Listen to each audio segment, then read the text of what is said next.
On July 5, 2011, a jury of 7 women and 5 men deliberated for less than 11 hours and returned a verdict that made nearly 100 million people around the world stop whatever they were doing and stare at their screens. Not guilty.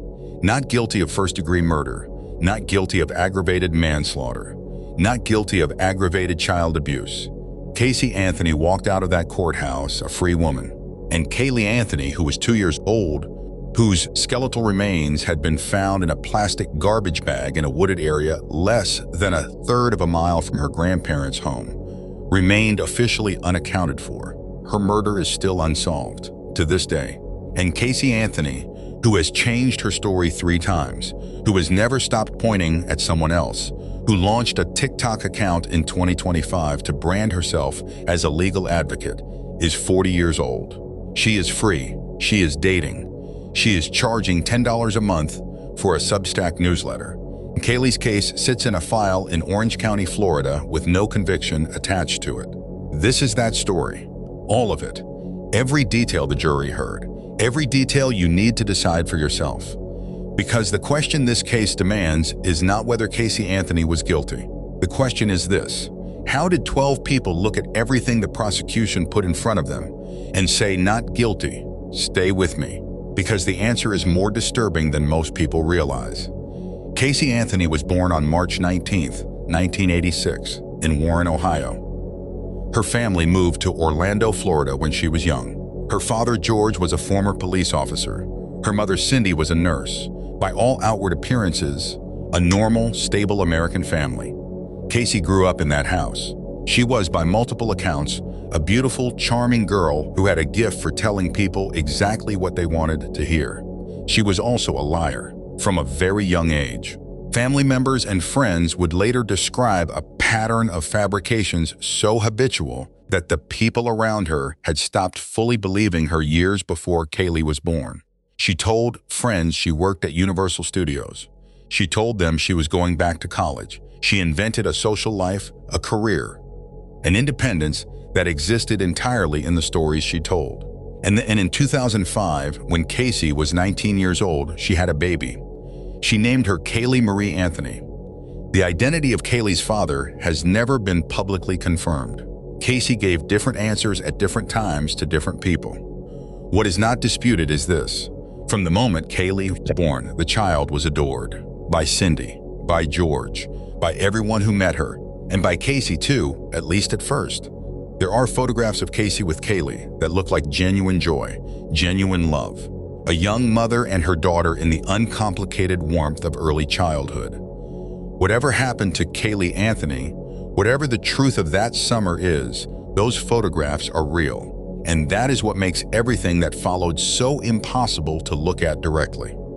June 16, 2008.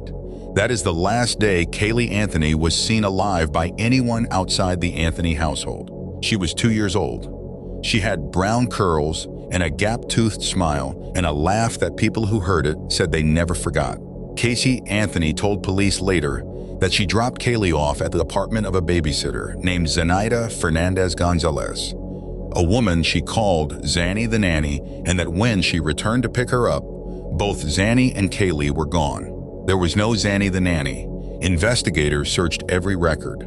They found a real woman with that name in Florida, who had never met Casey Anthony in her life. Casey had invented her, but she did not report any of this to police. She did not call 911. She did not tell her parents. She did not tell anyone for 31 days. 31 days in which Caylee Anthony was nowhere.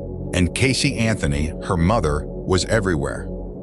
Here is what Casey Anthony did in the 31 days her daughter was missing. She moved in with her boyfriend, Tony Lazaro. She went to nightclubs. She was photographed dancing. She was photographed at a hot body contest at a place called Fusion Nightclub in Orlando, arms raised, laughing, wearing a blue dress. Less than a week after Caylee was last seen alive, she went shopping. She used her boyfriend's credit card to buy lingerie at Target. She texted her friends. She went to the beach. She lived, in every observable way, the life of a single 22-year-old woman with no responsibilities and no grief. When friends asked about Caylee, she said she was with the nanny.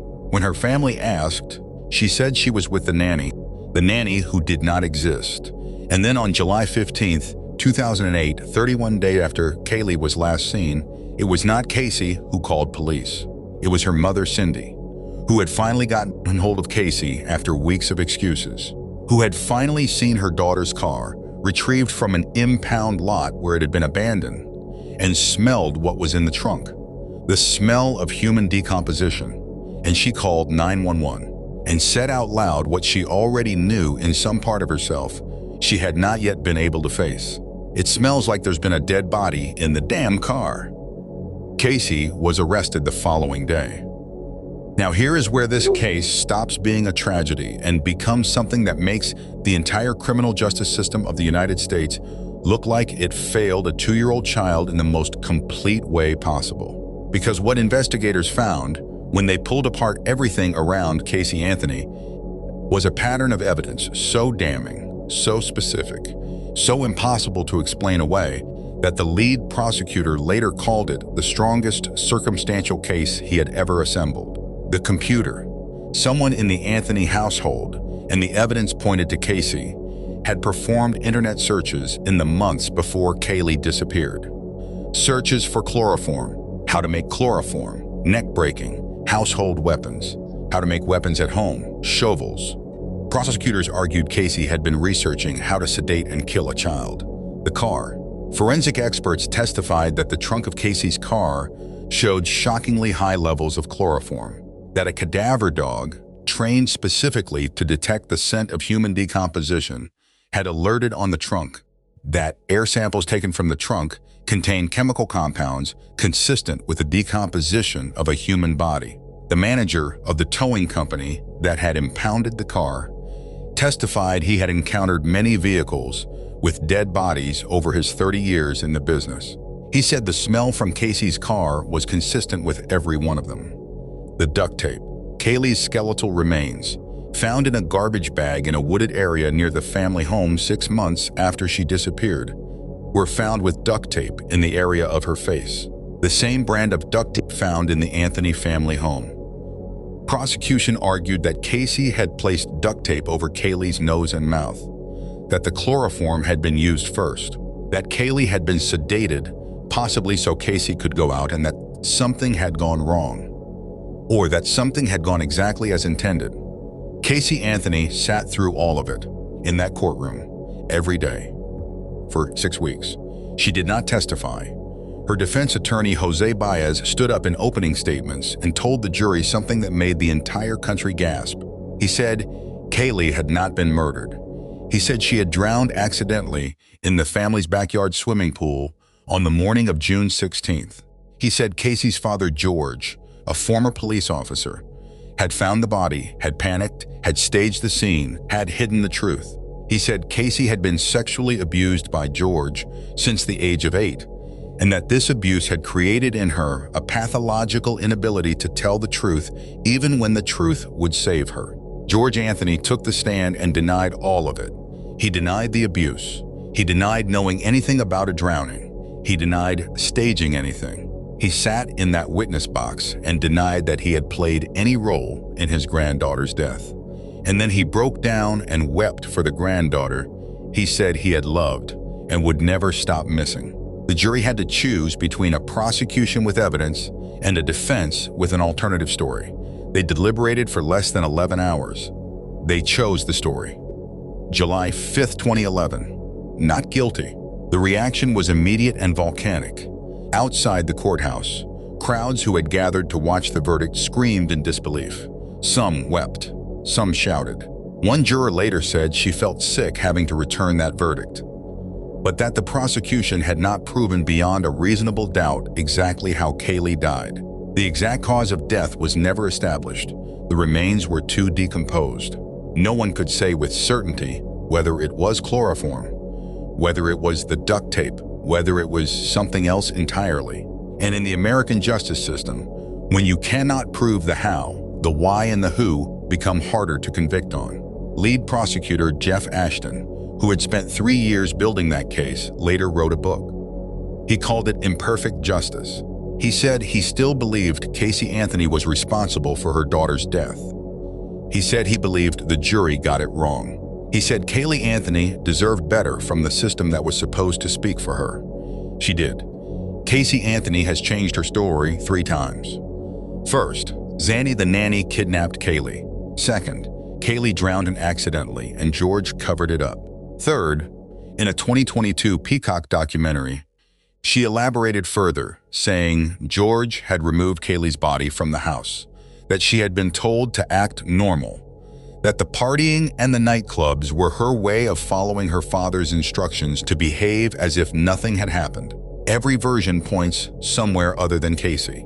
Every version has a different villain.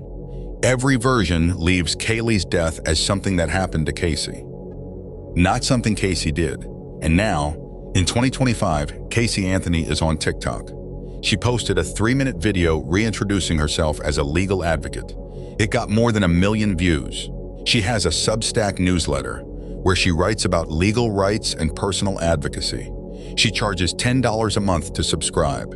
She has been spotted on dates in New Hampshire, in Tennessee, living the life that the jury decided she was entitled to live, and in a wooded area less than 1/3 of a mile from the house where Caylee grew up. There is a memorial, small, quiet, flowers left by strangers who never met a little girl with brown curls and a gap-toothed smile. Caylee Anthony would be 19 years old this year. She never got to be 3. Here is the question this case has been asking since July 5th, 2011. Not, was Caylee Anthony guilty? The question is bigger than that. The question is, what do we do with a justice system that requires proof beyond reasonable doubt? A standard designed to protect the innocent, when the person who benefits from that standard may be the person who made sure no proof could be found. What do we do with a case where a child is dead, where the evidence points in one direction, where the mother's behavior defies every instinct of grief and innocence, and 12 people still cannot reach the threshold the law requires? Is that a failure of the prosecution, a failure of the jury, a failure of the system itself? Or is it the system working exactly as intended, protecting even the people we most want to convict from a conviction based on something less than certainty? I do not have a clean answer to that. I do not think anyone does. What I know is this: Caylee Anthony was 2 years old. She had brown curls. She had a laugh people remembered. She deserved someone to fight for her all the way to the truth. The truth has never fully arrived. Drop your answer in the comments. Do you believe Caylee Anthony killed her daughter? Do you believe the jury made the right call? And do you believe the truth will ever fully be known? Those are the questions. And the comment section on this video is going to be one of the most important conversations this channel has ever had. If this is your first time here, we cover the cases that refuse to give you closure, the verdicts that leave you sitting with something unresolved in your chest, the children who deserved better from every adult in the room. Subscribe, because what is coming next will make you question everything you think you know about justice.